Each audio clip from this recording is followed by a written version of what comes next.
Mesdames et messieurs, chers collègues, bienvenue à tous dans ce premier conseil communautaire que j'ai l'honneur de présider en tant que doyen d'âge.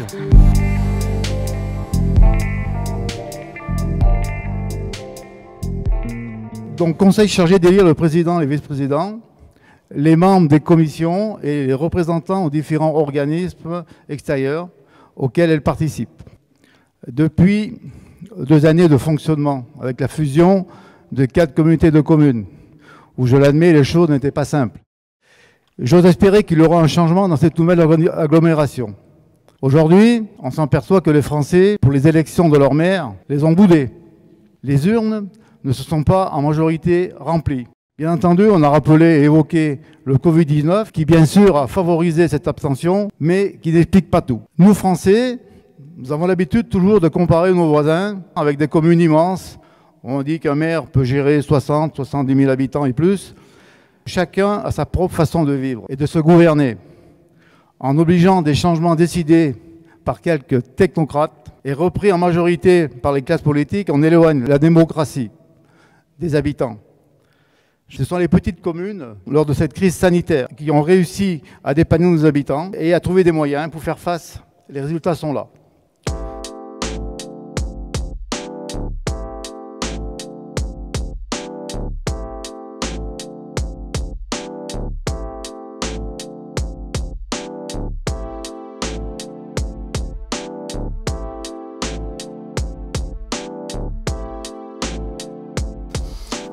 L'heure est donc venue d'élire pour 6 ans le président de notre communauté d'agglomération. Notre communauté d'agglo s'est mise en place le 1er janvier 2017 sous la contrainte de la loi NOTRe, mais ce contexte n'a pas été propice pour créer le climat d'adhésion pourtant indispensable à la réussite de tout projet. L'Association des maires ruraux qui porte en France les intérêts des communes de moins de 3500 habitants n'a cessé de dénoncer cette funeste loi NOTRe qui a institué des communautés de communes de taille XXL, faisant naître de nouvelles baronnies, où les petites communes ont du mal à trouver leur place. En effet, les lois de la République, en privilégiant le nombre d'habitants dans la représentation des communes, font que notre communauté d'agglomération, 6 communes seulement, situées dans la périphérie de l'agglomération Albert-Villugine, peuvent avoir la majorité absolue au sein des 74 délégués que nous sommes, et 31 communes ne disposent que d'un seul délégué. Mais nous pouvons contrebalancer ce déséquilibre en mettant en place un fonctionnement qui permette à nos 39 communes de se sentir à l'aise au sein d'Arles-Isère. J'appelle notamment depuis le début à ce que soit mis en place une véritable conférence des maires. Le vote récent de la loi engagement à proximité a rendu obligatoire cette structure. Elle va faire doublon avec le bureau élargi qui nous est proposé de maintenir. Je pense qu'on verra comment sûrement simplifier les choses, mais l'essentiel est qu'une véritable concertation s'établisse entre nos 39 communes sur tous les sujets importants dans un esprit d'écoute et de consensus. Nous fonctionnons ensemble depuis 3 ans et demi. J'ai eu l'occasion à diverses reprises de saluer l'immense travail produit notamment par les équipes administratives pour bâtir l'Arles-Isère que nous connaissons aujourd'hui, avec des compétences qui n'ont cessé de s'élargir, souvent de façon obligatoire et dans des délais contraints. La fusion des 4 communautés de communes qui avaient chacune leur mode de fonctionnement et leurs particularités n'était pas simple à réaliser et a demandé une énergie considérable. Il est dommage que tous, ayant la tête dans le guidon, pardonnez-moi l'expression, il n'y ait pas eu le temps nécessaire pour donner un sens à tout cela et se fixer tous ensemble un cap à tenir et des objectifs à atteindre. Ce temps est venu. J'espère que ce mandat de 6 ans permettra à chacune de nos 39 communes de poursuivre leur marche en avant et pour chacune de trouver au sein d'Arles-Isère les appuis et les accompagnements de leurs projets. J'aurais aimé que nous ayons un débat, au moins entre les 39 maires, dont 40% sont nouveaux, pour faire connaissance et évoquer la façon dont nous allons travailler ensemble. Il est dommage, il n'y ait pas eu le temps nécessaire pour donner un sens à tout cela et se fixer tous ensemble un cap à tenir et des objectifs à atteindre. Nous aurions pu par exemple débattre de l'intérêt ou non de proposer à la présidence le maire d'une petite commune, comme l'avait fait en son temps la chorale qui avait choisi le maire de Venton pour sa présidence afin d'échapper à l'image de domination d'Albertville ou d'Ugine. Mais chez nous, pas de débat. J'avais adressé des propositions au début de cette année à tous mes collègues maires pour améliorer la gouvernance d'Arles-Isère. Sans doute parce qu'elles venaient du maire de Caige, elles n'ont pas été débattues. Ou du moins, je crois savoir que quelques-unes de ces propositions ont été prises en compte dans le schéma qui vous sera présenté tout à l'heure ou dans les semaines à venir. Donc c'est une bonne chose. Je veux à ce stade vous faire part de la profonde réprobation du territoire que je représente, à savoir le Beaufortain, que nous allons passer de 3 postes de vice-président à 1 seulement. Je rappellerai simplement que le Beaufortain, c'est 40% du territoire d'Arles-Isère et que ce territoire, avec nos amis du Val d'Arly, concentre les fonctions économiques aussi essentielles que sont l'agriculture et le tourisme. Comme si on voulait empêcher qu'on échange Comme si les mots concertation, débat n'avaient pas lieu chez nous. Tout est fait avec un fonctionnement vertical mené par un groupe de personnes qui pensent et décident de tout. En tout cas, c'est l'image que j'ai. Non, Franck, une communauté d'agglo, comme tu nous l'as expliqué hier, ce n'est pas comme une commune, avec à sa tête une équipe majoritaire qui a pensé un programme et qui veut le mettre en œuvre. Une communauté d'agglo, c'est un ensemble de 39 communes diverses, avec des maires qui ont chacun leur personnalité, leur spécificité, et qui doivent se sentir écoutés et respectés. En ce qui concerne la commune de Caige, le transfert de la compétence eau et assainissement n'a pas été un long fleuve tranquille, parce que nous avons une image de personnes qui n'avons pas joué le jeu soi-disant. J'invite tous ceux que ce sujet intéresse à venir à ma rencontre. Ceux qui accepteront de le faire se rendront compte des inégalités fantastiques qui sont générées par ce transfert précipité et mal préparé. J'affirme que proportionnellement à notre taille, cet accord crée les conditions financières les plus favorables pour Arlysère parmi les 12 communes concernées, celles qui exerçaient la compétence eau en régie, et je mets au défi quiconque de prouver le contraire. J'espère que nous aurons plaisir à travailler tous ensemble. Je ne suis pas candidat à la présidence de l'agglo, car je pense que l'heure n'est pas à la division ou à l'affrontement, mais au rassemblement. À titre personnel, je vais voter blanc, non pas contre toi, Franck, car j'ai confiance, mais j'aimerais vivement que tu entendes le message que je porte, à savoir plus d'écoute, plus de proximité, plus de respect pour nos 39 communes, plus de communication, plus de transparence, moins de verticalité. Nous aurons gagné quand nous pourrons dire de partout, en parlant d'Arlysère, ce n'est pas ils, ce n'est pas eux, mais c'est nous. Et le chantier est immense.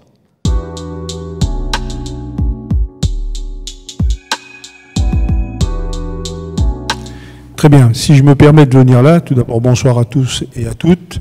Et merci de l'écoute que vous allez avoir dans la mesure où, avec un certain nombre d'élus, nous avons travaillé sur un projet, un pré-projet, et nous allons expliquer une présentation globale de ce que nous souhaitons pouvoir vous proposer. Je ne répondrai pas donc au maire de Caige, à Édouard Meunier, parce que c'est inutile. Je vais juste lui dire une chose. Si effectivement tes propos qui sont à un moment donné le bâton et puis après la carotte peuvent faire effet sur certains, je pense qu'il faut juste regarder les choses en face. La première, c'est comme tu n'étais pas candidat, normalement tu n'aurais pas le droit de faire cette déclaration. On te laisse faire puisque c'est normal, c'est ça la démocratie. Mais si on voulait appliquer réellement les textes, ce n'était pas possible, il aurait fallu que tu sois candidat. La deuxième, c'est qu'effectivement, dans tes propos, je ne vais pas y revenir, mais simplement te dire que nous avons, pour les 35 maires, hors ceux du Beaufortain, jamais compris pourquoi la solidarité que tu défends tous les jours et tout le temps, tu ne te l'es pas appliquée. Tu invites tous les collègues à venir te voir pour ce qui est du problème de l'eau, et pour ceux qui ne connaissent pas, je les invite également à venir voir nos services. Comme ça, ils auront effectivement tous les chiffres et tous les éléments. Pour terminer sur ce sujet, qui est quand même important, il y a un certain nombre de communes qui ont effectivement laissé, si je puis dire, dans le budget de l'eau et de l'assainissement, des sommes extrêmement importantes. Pour celles qui étaient en syndicat, elles n'avaient pas le choix. Et dans décision collective, nous avons décidé qu'effectivement, toutes les communes qui avaient un budget en régie directe, eau ou assainissement, devaient rendre leur trésorerie à l'agglomération. Ce n'était pas une obligation. Toutes les communes ont joué le jeu, sauf une. Et pour celles qui étaient en déficit, elles ont même rendu de l'argent. C'est-à-dire qu'elles ont comblé le déficit, puisqu'il y avait des communes qui avaient effectivement, mais c'est normal, c'est pas malsain, je veux dire, qu'il y avait un déficit sur ce budget-là. Donc ça veut dire qu'on a tous remis au pot dans cette compétence extrêmement importante et qui n'était pas quelque chose de précipité, mais d'obligatoire, puisqu'effectivement, la communauté du Beaufortain avait la compétence assainissement et que nous ne pouvions pas saucissonner, encore une fois, l'ensemble des compétences.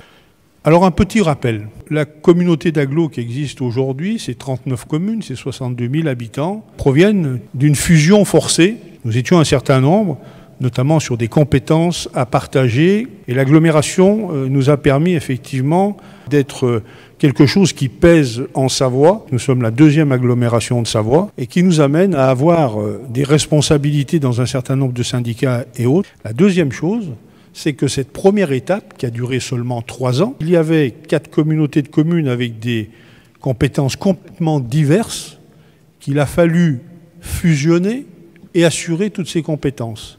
Et nous avions décidé ensemble, pas une seule compétence devait être orpheline, cela veut dire qu'on ne rendait pas une seule compétence aux communes. En 3 ans, nous avons assuré la totalité des compétences assurées par les anciennes communautés de communes. Nous avons pris la compétence eau et assainissement et nous avons pris la compétence sociale en 3 ans.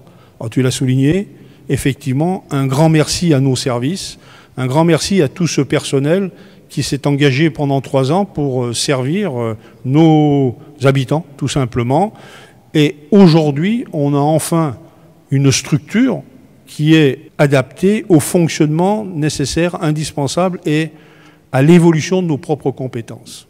Et là, je voudrais répondre, quand tu parles de la sous-représentation du Beaufortain, excuse-moi, la compétence tourisme n'est pas une compétence de l'agglomération.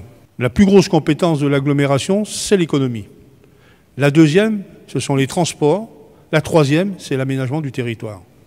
Et je rappelle qu'Arlysère a plus de 20 ans, et je rappelle qu'également, c'est Arlysère qui a porté le SCOT, qui est un document de développement et qui a permis effectivement de faire un travail important sur un certain nombre de thématiques en vue de faire évoluer notre propre territoire. Donc les 4 communautés de communes avaient l'habitude de travailler ensemble. Nous avons pu et nous avons su transformer ce syndicat en une agglomération. Alors on nous a reproché de ne pas assez faire de concertation, de ne pas assez faire effectivement de grands débats. Alors, je vais prendre 2 exemples. Quand nous avons commencé en 2017, nous avons décidé de faire des réunions par territoire. C'était pour intéresser l'ensemble de nos collègues élus municipaux qui, pour une partie, ont perdu le fil, puisque par obligation légale, nous n'étions que 74 délégués à l'agglomération, que dans toutes les communautés de communes précédentes, le cumul dépassait les 150 et que nous sommes, en tant qu'élus municipaux, un peu plus de 500. Et donc on a perdu cette proximité. Donc nous sommes allés à la rencontre de nos collègues pour expliquer, pour échanger, pour présenter les choses. Et on s'est rendu compte qu'au bout de grosses années, enfin 1 an et demi, plus grand monde venait à ces réunions. C'est qu'on a certainement été très mauvais. Et puis on s'est rendu compte de la même manière que les ateliers que nous avions faits ne permettaient pas la participation. Pourtant, ils sont faits pour ça. Donc tout ça a été un reproche et on l'entend. Et si nous avons choisi, un certain nombre d'élus, de travailler sur un projet, c'est le fruit d'un travail depuis plusieurs mois qui a fait que, oui, nous avons fait un choix de celles et ceux qui partageaient des valeurs. La première, la solidarité, parce que c'est indispensable pour nous. Parce qu'effectivement, dans les décisions que nous allons prendre dans les mois qui viennent ou les années qui viennent, quelquefois la commune va perdre un peu, mais elle aura gagné sur un autre tableau. Et ça, c'est un travail de fond qui doit être fait dans le toilettage de nos compétences. Mais cette valeur-là, on l'a partagée à plusieurs et de plus en plus. Donc oui, c'est un choix, parce que nous connaissions les personnes, parce que nous connaissions effectivement ces valeurs-là, et que nous les partagions. Donc c'est comme ça que nous avons commencé à travailler, et c'est comme ça qu'on a construit ensemble un projet. Et donc me reprocher la verticalité, là aussi j'invite tout un chacun à me rencontrer, et puis on verra comment cela s'est passé.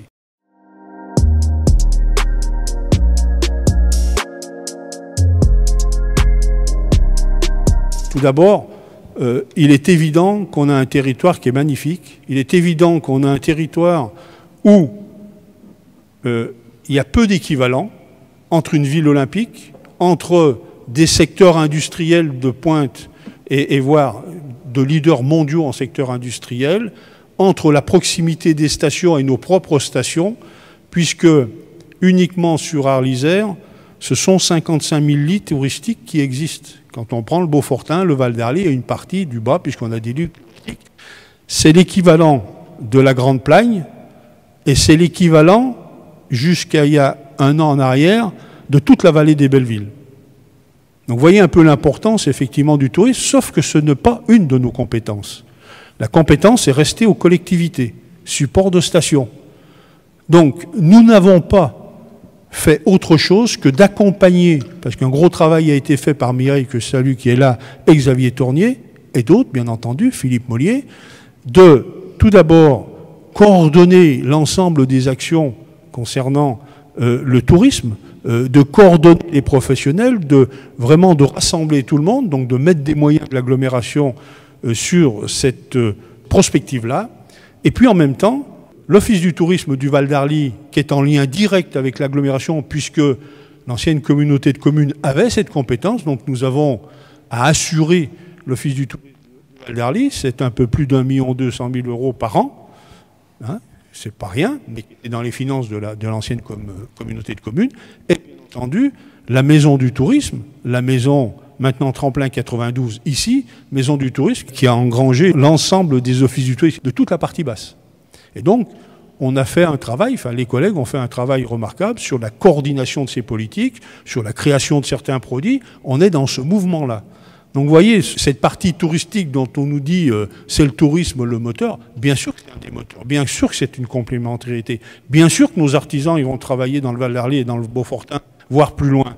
Mais en même temps, nos moteurs à nous, et les plus gros de l'agglomération, et je tiens les chiffres à votre disposition si vous le souhaitez, c'est quand même toute l'industrie du bas, c'est quand même toute l'économie du bas. Alors on ne va pas s'opposer.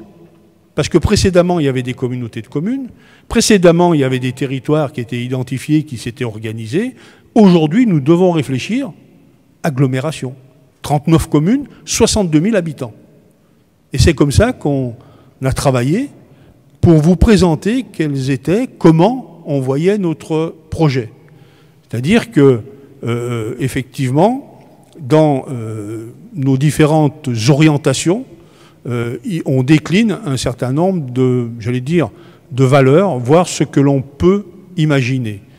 Aujourd'hui, il y a un état des lieux à faire pour tous les collègues qui vont découvrir ce qu'est l'agglomération. Et puis, il va y avoir à reprendre nos compétences. Reprendre nos compétences, par exemple, on a pris la compétence, pris la compétence transport, et on voit que dès qu'il faut faire des travaux, on demande encore des participations aux communes et autres, et c'est pas bon. Donc ça veut dire que la compétence transport, l'agglomération va devoir l'assumer pleine et entière, et ne plus avoir de financement croisé avec les communes. C'est évident. La compétence déchets, c'est pareil. Quand on enterre, on enfouit des Molochs et autres, on demande une participation aux communes. C'est pas bon. On croise des financements, des délibérations, ce sont des actes administratifs qui ne servent pas à grand-chose. Il va falloir donc travailler sur une prise en charge complète de toute la compétence déchets. Et ça paraît normal.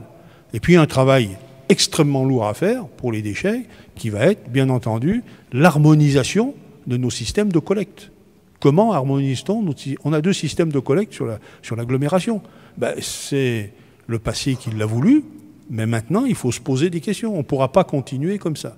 Donc ça veut dire qu'il y a un travail énorme dans nos propres compétences et les plus importantes pour analyser, faire des propositions et décider.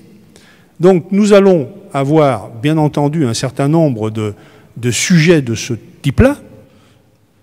Le premier qui est aujourd'hui, qui vous est proposé, c'est qu'un travail important, important a été fait dans le cadre du plan climat-air-énergie territorial, qui a été validé par les anciens élus et qui va être notre fil rouge. Pourquoi? Tout simplement parce que nous avons toujours eu dans nos politiques, et vous le voyez, on a été ruban d'or du développement durable il y a quelques années, c'est pas pour rien, dans notre politique, une volonté affichée d'analyser tous les projets, toutes nos politiques, tout ce que l'on faisait sous le prisme, effectivement, de l'économie, du social et du développement durable. Donc on l'a toujours fait. Alors on ne l'a pas fait assez savoir. On a été honoré à plusieurs reprises, c'est pas pour rien, et on a un PCAET qui est un document extrêmement important qui va guider toutes nos actions.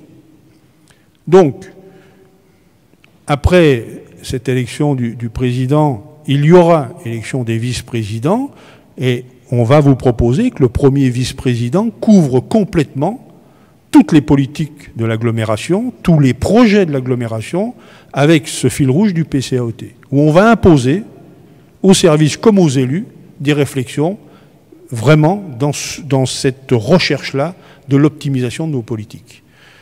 Ça fait énormément de travail, mais on a déjà le document de base qui va nous permettre de présenter cela. Ensuite, nous avons effectivement un deuxième élément, c'est qu'il y a des différences importantes de service à la population, parce que c'est l'histoire qui le veut également. Donc nous avions commencé à engager un certain nombre de politiques pour être plus près et pour avoir l'idéal, tout habitant d'Arles-Isère a le même service pour le même prix. Donc on a harmonisé des premiers prix, notamment tout ce qui est nautique, tout ce qui est équipement, tout ce qui est culture, et puis il va falloir continuer. Puisque maintenant que nous avons le CIAS, il va falloir aller plus loin, notamment sur le portage de repas, notamment sur la fabrication des repas. Il faut qu'on arrive à cela. Ça veut dire que là aussi, on va revoir nos compétences aujourd'hui assurées pour avoir un fil rouge qui va faire qu'on va aller sur les services à la personne dans un sens où, on l'espère, en fin de ce mandat-là, tous les services soient assurés de la même manière et au même prix pour chacun des habitants de l'agglomération. C'est un vrai pari. Parce que je rappelle que notre territoire est vaste, il est montagneux, il y a quelquefois des routes qui sont coupées pendant plusieurs mois, donc c'est compliqué de circuler, et tout ça, il faut le prendre en compte. Mais c'est une volonté.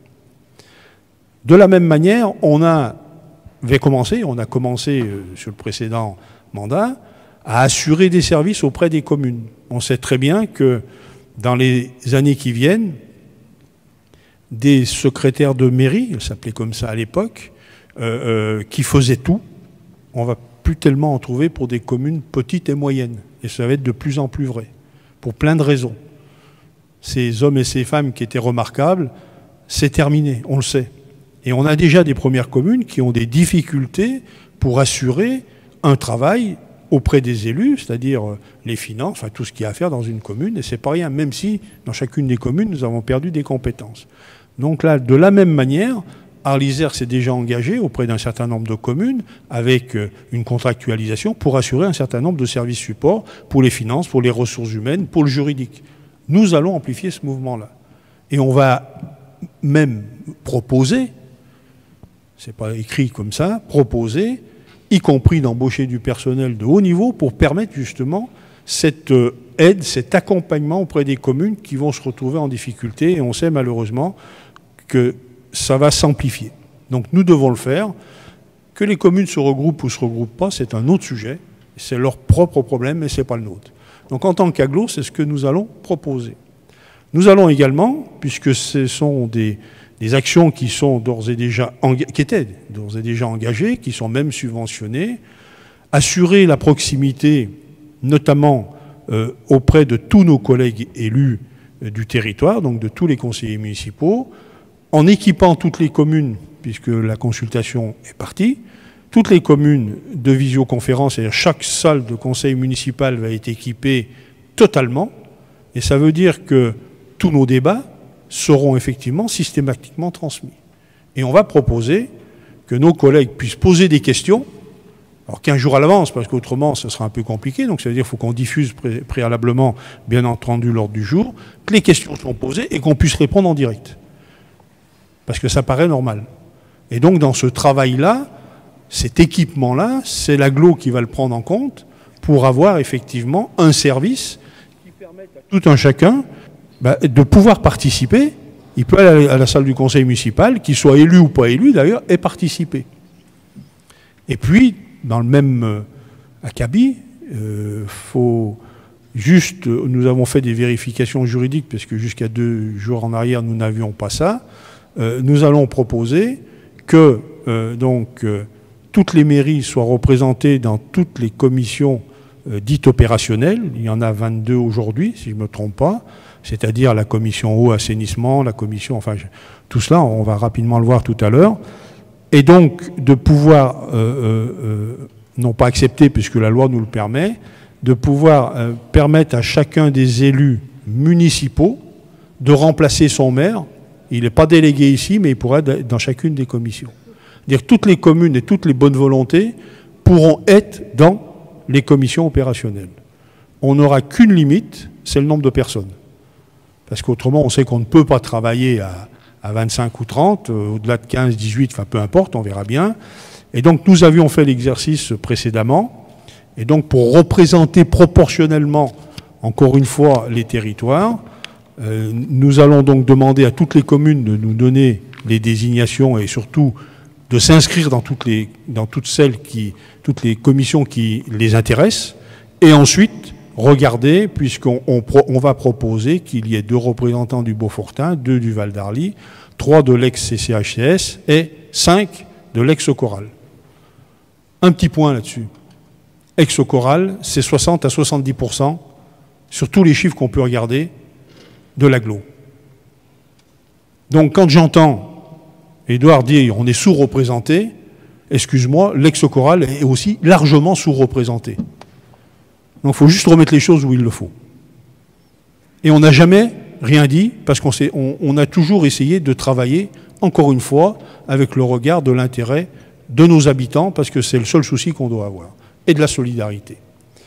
Enfin, parce que vous avez vu dérouler un certain nombre de choses, dans le timing, ce qui vous est proposé aujourd'hui, effectivement, ce sont 15 vice-présidents et un président. Ce sont effectivement la constitution d'un certain nombre d'ateliers citoyens, de commissions opérationnelles, j'en ai parlé, avec le fonctionnement d'un bureau exécutif, d'un bureau élargi et de la conférence des maires. Donc les 2 vont se succéder. Donc oui, on t'a écouté, et tu n'étais pas le seul à demander qu'il y ait une conférence des maires.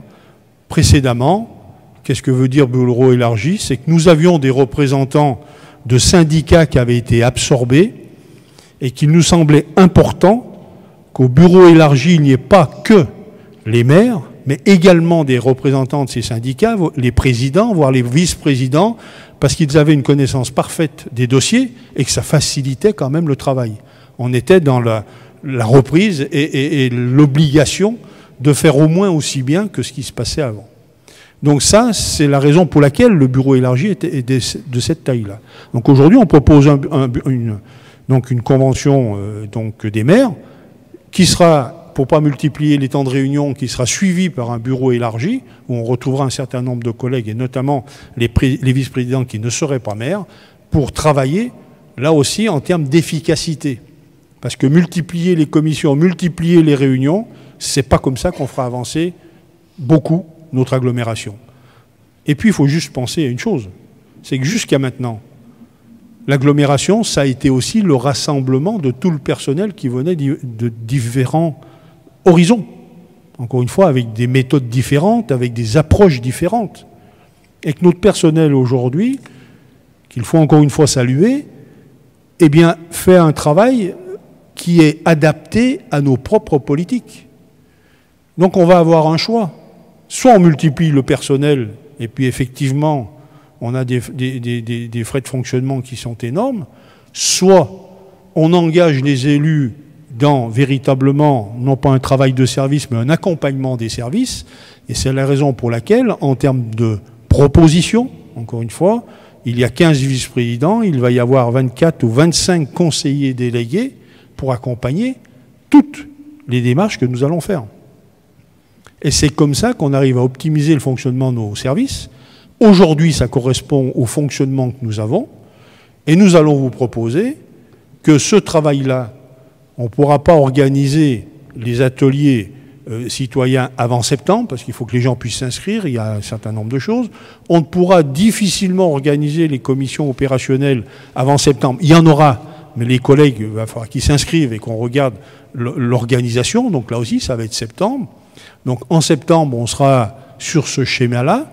Et là, nous allons travailler sur les bases que nous venons de vous présenter et le nouveau projet pour 2026.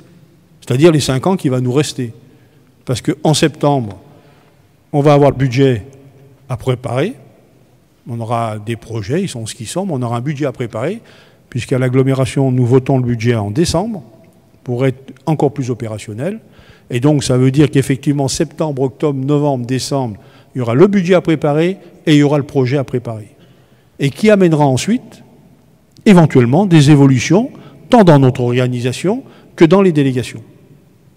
Donc tout reste à construire sur les bases qu'on vous propose, avec un fil rouge qui s'appelle le plan climat, air, énergie territoriale et les différentes grandes thématiques que nous avons développées à partir de l'existant. Voilà ce qu'on vous propose. Donc aujourd'hui, ce n'est pas un chèque en blanc. Aujourd'hui, ce n'est pas un président qui fait tout. Parce que tu aimes bien les défis, mon cher Édouard.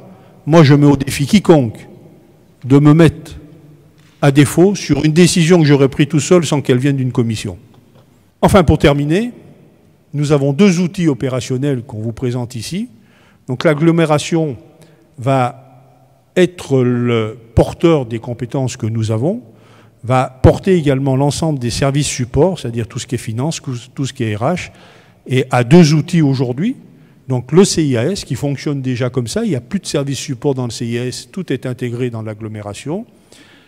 La SEM4V qui vient effectivement d'absorber, c'est pas le bon terme, mais de prendre les 2 offices, et donc maintenant la SEM4V assume l'ensemble des compétences sur le logement social, mais va élargir beaucoup ses compétences, et de la même manière, nous allons pouvoir faire monter, si je puis dire, les compétences dans l'agglomération pour avoir des services supports qui soient au service de nos 2 outils extrêmement importants, qui fonctionnent bien aujourd'hui, même très bien pour le CIAS, et qui, pour la SEM4V, va faire évoluer la SEM4V vers les objectifs qu'on s'est fixés.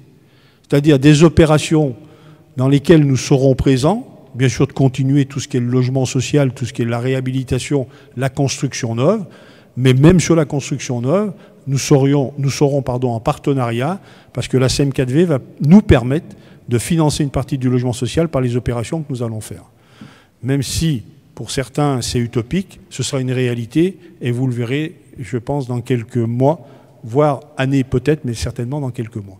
Donc ces 2 outils nous permettent d'avoir effectivement là du personnel et des politiques très bien menées. On est dégagé, ils sont dégagés des services supports, et ils sont là que pour leur métier. Alors bien sûr que la direction de ces 2 entités travaille en lien parfait avec la direction de l'agglomération, c'est déjà le cas. Il y a une évolution qui va être indispensable, qui est la création d'un GIP, pour ne pas consulter pour la moitié d'un, excusez-moi, enfin peu importe, d'un juriste, d'un RH ou d'un financier. Donc on va créer un GIP pour avoir l'ensemble du personnel dans ce GIP qui pourra travailler tant pour le CIAS que pour la SEM4V. Aujourd'hui, on est obligé de faire des consultations ou de faire des conventions. C'est un peu compliqué. C'est de l'administratif pour rien et ça sert à rien. Enfin, excusez-moi. Donc, le GIP va être créé. Dans d'autres secteurs, ça a été fait. Ça a déjà été fait. Nous, on attendait d'avoir tout cela pour vous proposer la création d'un GIP qui, bien entendu, va surtout pas et au contraire faire perdre un quelconque avantage au personnel, parce que le personnel va avoir des perspectives de carrière ici sur notre territoire, sur l'ensemble de nos outils. Donc 2 outils à disposition des collectivités, et ça a été vu dans le cadre de la création de la SEM4V. Les plus gros projets, bien sûr qu'il y a des gros projets, et notamment la politique de la ville. C'est une de nos compétences également extrêmement importante. L'habitat, c'est une de nos compétences extrêmement importantes, et on sait que le plus important, c'est de pouvoir réaliser des opérations difficiles dans des communes où il y a un bien appartenant à la commune, où on va faire 4 ou 5 logements. C'est une nécessité. Aucun opérateur maintenant va venir de logement social pour faire ces opérations, parce que c'est déficitaire. En tant qu'agglomération, nous allons nous engager dans ces opérations. Il y en a déjà plusieurs qui sont pointés dans différentes communes du territoire, et c'est comme ça qu'on va pouvoir conforter nos communes. Et c'est comme ça qu'on va pouvoir effectivement aider les communes à se développer selon leurs besoins, selon leur volonté, mais des opérations de ce type-là sur des biens communaux, seule une SEM est capable de le faire tel qu'on l'a monté. Parce qu'aujourd'hui, nous avons les moyens de mettre du financement là-dessus, de mettre des fonds propres directement, parce que c'est dans l'intérêt de l'agglomération, c'est dans l'intérêt en complémentarité de la politique de la ville, et c'est dans l'intérêt de tous. Donc ces moyens sont extrêmement importants, et c'est une de nos compétences majeures. Hein? Donc voilà. Voilà quelles sont nos compétences, voilà quels sont nos projets. Nos projets, c'est de vous proposer des orientations, de vous proposer de vous mettre au boulot, excusez-moi, et puis qu'en fin d'année, on ait un projet partagé, on ait un projet validé, on l'a fait pour le SCOT, On le fera demain pour le projet de l'agglomération sur nos propres compétences, en espérant que l'État ne nous impose pas à nouveau de nouvelles compétences, parce que ça a quand même été le cas, et en espérant effectivement que la législation ne nous amène pas encore à faire évoluer. Tout cela en nous demandant d'absorber, je ne sais quoi, une compétence, voire une évolution territoriale. Je ne pense pas que ce soit le cas, il faut l'espérer. En tout cas, on va travailler sur un bassin de vie qui s'appelle l'agglomération Arles-Isère, 39 communes, 62 000 habitants, 55 000 lits touristiques, un territoire qui a des moyens extrêmement importants, qui est attractif, à nous d'aller encore plus loin, à nous d'être encore meilleurs, et avec des politiques d'accompagnement qu'il ne faut pas oublier, puisque nous allons vous proposer notamment des politiques culturelles avec des vice-présidents qui sont en charge de ces thématiques-là, extrêmement importantes, puisque l'attractivité d'un territoire, il y a tout, mais il y a aussi surtout la culture. Il ne faut pas l'oublier. Et donc là aussi, on a des gros équipements. Ils sont à améliorer. On pense au cinéma en particulier, au projet de cinéma qui est inscrit et qu'il va falloir accompagner. Il y a tout un travail qui est à poursuivre, d'abord avec des associations, en direct éventuellement, et ce travail qui est à faire, y compris dans cette salle, où on a un équipement fantastique, on a développé Tremplin 92, à nous de pouvoir porter tout ça en lien avec la ville d'Albertville, parce qu'on est quand même à Albertville et en bonne cohérence avec ce qui se passe avec la ville d'Albertville. C'est ce qui s'est passé jusqu'à maintenant, et c'est ce qui se passera demain, bien entendu. Voilà, donc très rapidement, j'ai de temps en temps, comme toujours, dérogé par rapport à la structure qui vous est présentée, mais en même temps, vous regardez, si je puis me permettre. Et voilà les raisons de ma candidature, qui n'est pas seule.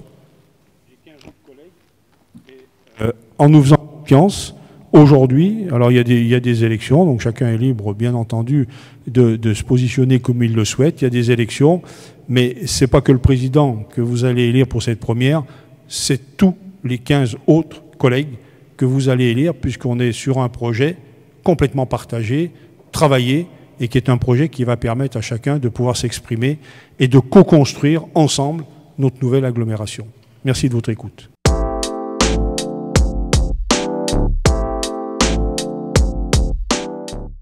Alors donc, je prononce les résultats. Donc 73 votants, majorité absolue 36. Donc Monsieur Franck Lombard, 59 voix. Il y a blanc et nul 14. Je déclare Monsieur Franck Lombard élu président de l'agglomération. Et je vous demande de l'applaudir.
S'agissant des communications réglementaires, si vous en êtes tous d'accord, elles sont sur le site.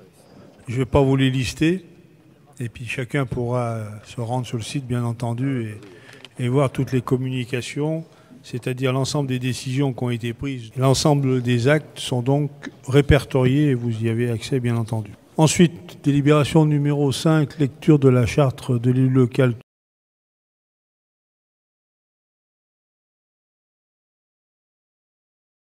Ensuite, délégation du conseil communautaire au président. C'est Christian qui va présenter cette délibération.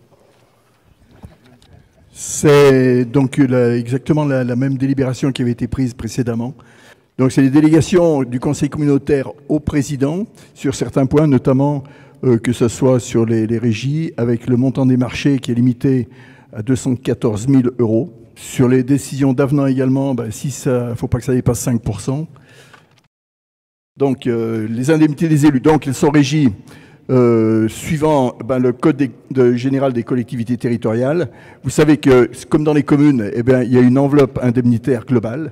Cette indemnité maximale du président, plus l'indemnité maximale des vice-présidents. Le taux maximal de l'indemnité du président est 110% de l'indice brut, l'indice terminal de la fonction publique. Pour les vice-présidents, c'est 44% de l'indice. En sachant que l'indemnité maximale, elle est de 4 278 € pour le président, 1 711 € pour les vice-présidents et 233 € pour les conseillers communautaires. En sachant que, tel que le calcul a été fait là, comme précédemment c'était fait, aujourd'hui le président c'est 1 068 €, le premier vice-président 1 601 € et les vice-présidents 1 068 €. En sachant que les conseillers délégués, ce sera 587,30 € et les conseillers communautaires, 85,18 €. L'enveloppe utilisée, donc, au total, elle est de 27 500, en sachant que l'enveloppe maximale, vous l'avez vu tout à l'heure, elle était de 29 900. Donc l'enveloppe n'est pas complètement engagée, puisqu'il reste encore 2 000 €. Délibération numéro 8, donc création des comités consultatifs, ateliers thématiques citoyens. Donc on vous propose, comme le schéma que l'on vous a présenté tout à l'heure, 3 ateliers thématiques citoyens qui vont permettre d'associer, bien entendu, au-delà des conseillers communautaires, tous les conseillers municipaux des communes membres, les personnes qualifiées, les représentants du CDT et enfin les responsables de pôle et les techniciens des dossiers. Ces 3 ateliers citoyens, il y a un atelier qui concernera tout ce qui est politique sociale, habitat, au sens large. Un autre atelier qui concernera l'environnement et la transition énergétique. Et enfin, un atelier qui concernera tout ce qui est économie et tourisme. Donc on a regroupé l'ensemble pour qu'effectivement chaque élu puisse participer à ces ateliers, chaque citoyen également. Ils seront réalisés en présence des vice-présidents et du président pour chacun de ces ateliers, ce qui permettra effectivement la plus large concertation au-delà même de ce que nous avons imaginé, qui est donc bien entendu le développement de la visioconférence. Ensuite, 22 commissions opérationnelles composées d'élus communautaires, animées par l'élu coordinateur accompagné des techniciens et ou du vice-président. Et donc là, de la même manière, ces commissions vont pouvoir être ouvertes à tous les conseillers municipaux, enfin les maires, pardon, vont recevoir demain une petite note leur demandant de s'inscrire dans ces 22 commissions, eux ou les délégués communautaires. Et ensuite, il est possible d'avoir des personnes qui sont élues, qui sont conseillers municipaux et qui pourront siéger en lieu et place soit du maire, soit du conseiller communautaire. Donc ça va permettre d'ouvrir toutes les commissions à tous les conseillers municipaux qui sont pleins de bonne volonté et qui veulent travailler sur le projet et bien entendu réfléchir avec nous. Il y aura un bureau élargi avec l'ensemble des maires et les vice-présidents et présidents, un bureau exécutif représentant et regroupant président et vice-président. Et on va voir après qu'il y aura, bien entendu, la conférence des maires. Donc on vous propose donc 3 ateliers thématiques citoyens, 22 commissions opérationnelles, un bureau élargi et un bureau exécutif. Avez-vous des questions ?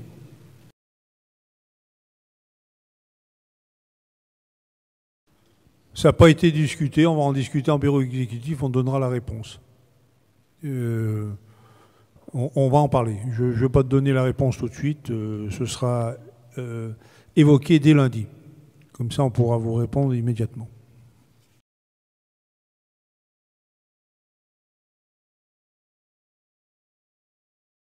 Est-ce que les conseillers communautaires délégués sont invités aussi au bureau élargi comme précédemment?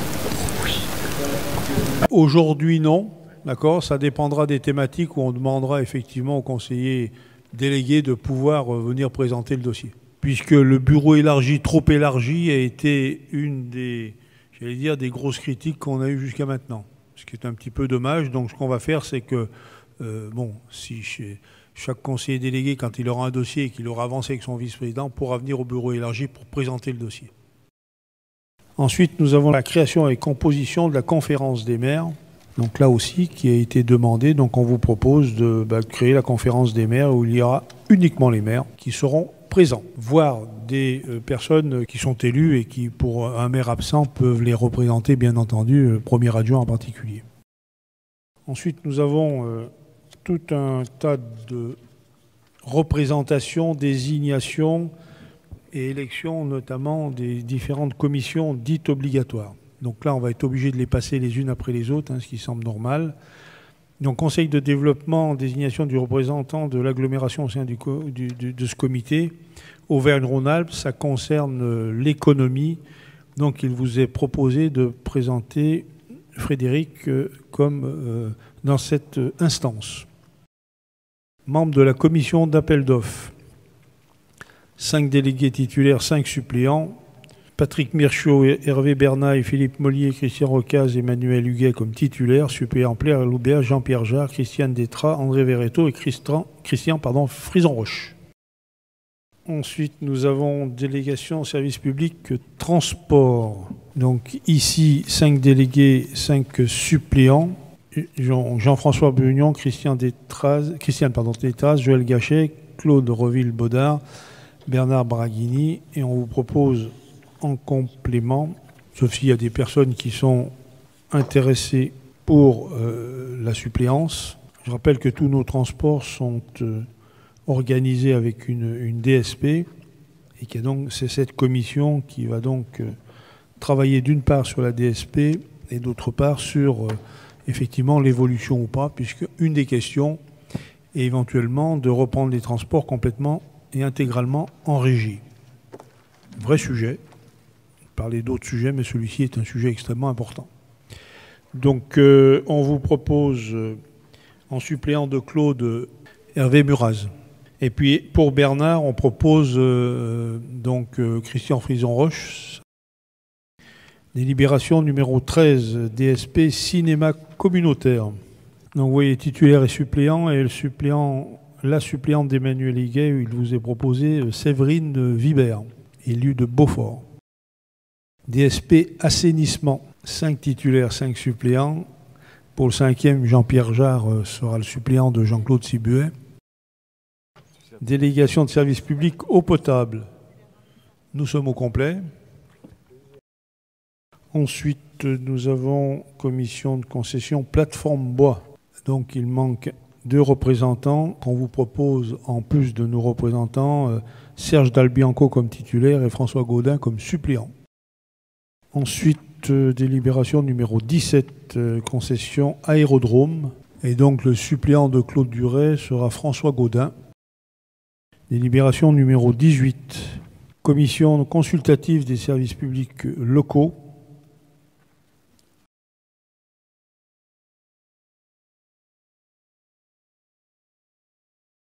« 19, la CLECT.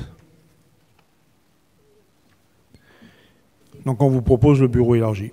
Et qu'aujourd'hui, dans le bureau élargi, il va y avoir les 39 maires plus les vice-présidents qui ne sont pas maires. Commission très importante. C'est elle qui évalue les charges transférées et il y a un gros travail à faire sur l'ensemble de ces charges transférées. Après, impôt direct. Donc on proposera 20 titulaires et 20 suppléants. On essaiera de passer ça au prochain conseil.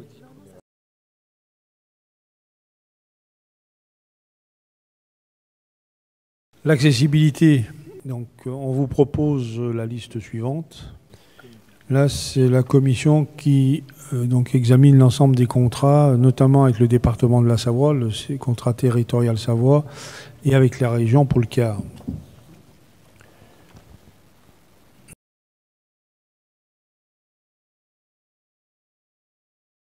Donc voilà ce qu'on vous propose comme qui était existant avant, hein, de toute façon.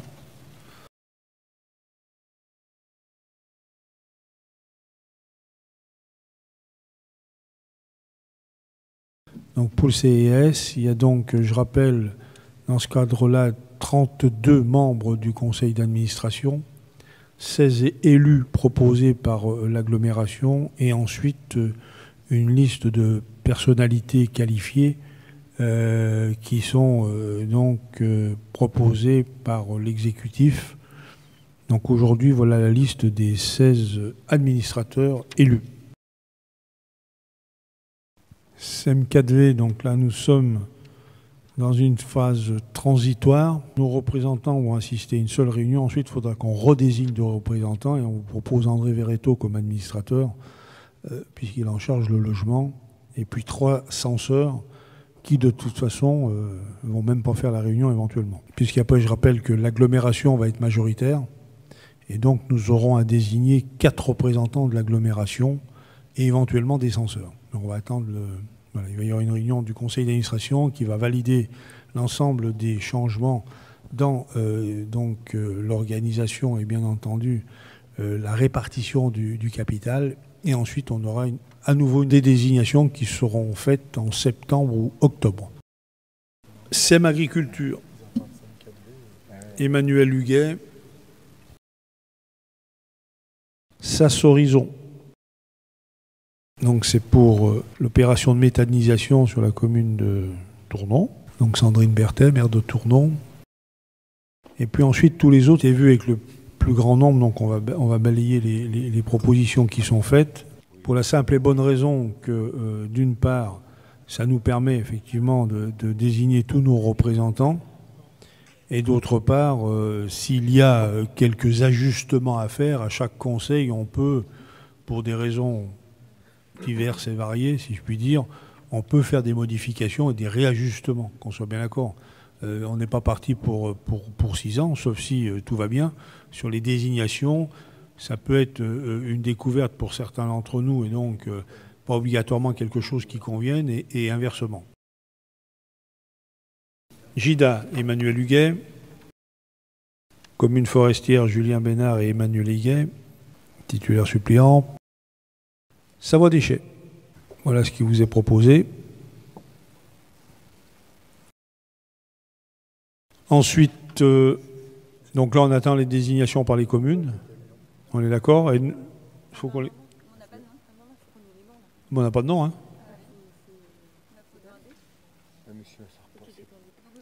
Donc par défaut, on met les maires de chacune des communes et on met les premiers adjoints. Parce qu'il faut que le CITOM puisse se réunir quand même. Donc mesdames, messieurs, les élus du Val d'Arly, vous êtes d'accord? Les maires en titulaire, les premiers adjoints en suppléant, et puis après on refera des modifs, mais au moins que le CITOM ne soit pas bloqué, quoi. Dans les communes, vous n'avez pas besoin de délibérer. Deuxièmement, donnez-nous 2 noms.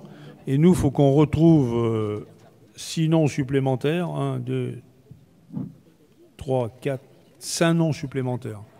Et Christian, toi qui es, on a autant de représentation que ça aussi, du Val du Mont-Blanc? Ah bon?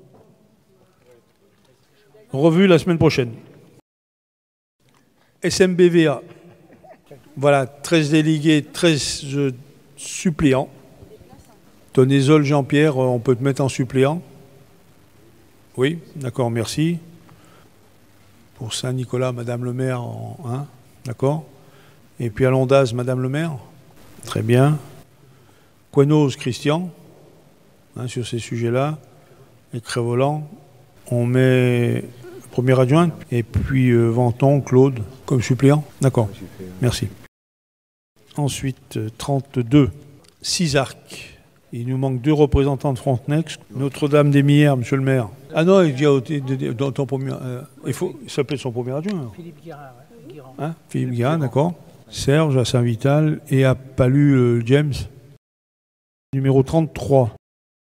Bassin Versant de l'Isère, François Rieux, Patrick Michaud comme suppléant. OTI du Val d'Arly. Donc on a en titulaire Philippe Mollier, Jean-Pierre Jarre, Moussa Hadou, Christian Frison, François Gaudin, Philippe Branche. En suppléant Patrick Michaud dans le même ordre, hein, Jean-François Brugnon, Franck Roubaud, Bernard Braghini, André Verretto et Yann Mandret.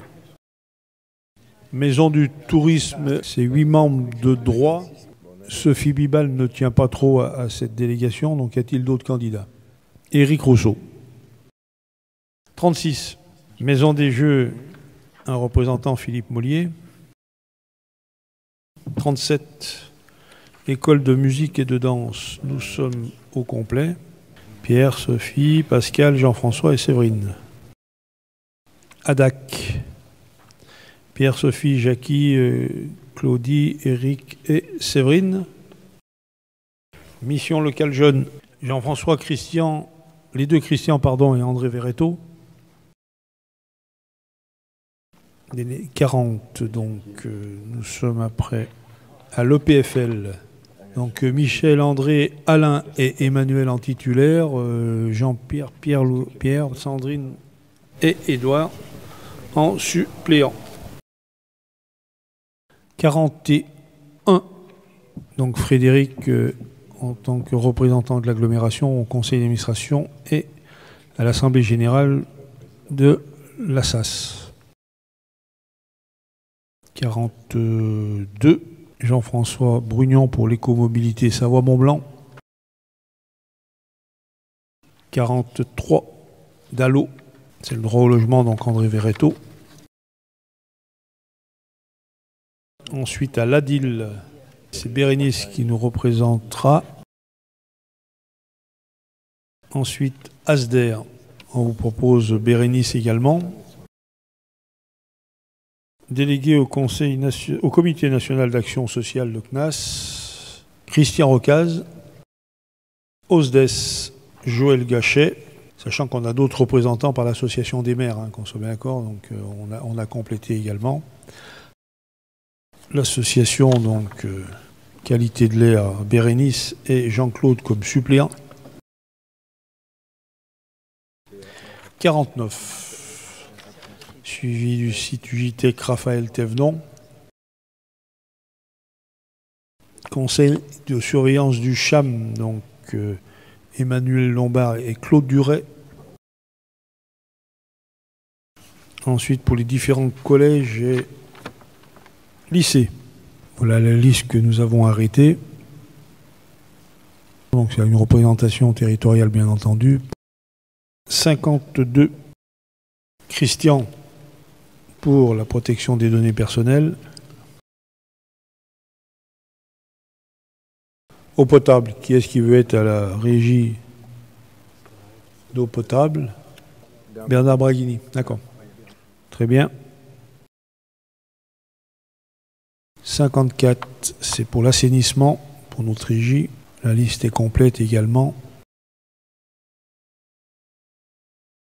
55, il nous en manque 3 encore. Hein. 1, 2, 3, 4, 5, 6. Jean-Pierre 7.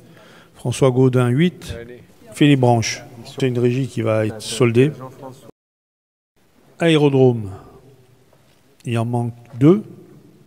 Alors, donc Frédéric se retire, donc ça permet à 3. Donc on va rajouter Serge Dalbianco, Jean-Pierre Fazari, Raphaël à la place de Frédéric, puisque effectivement ça peut toucher un peu la sécurité. Donc la maison de santé de la Bâtie, il nous en manque qu'un là-bas. Philippe, ah bah oui, tiens, très bien. Parfait Philippe.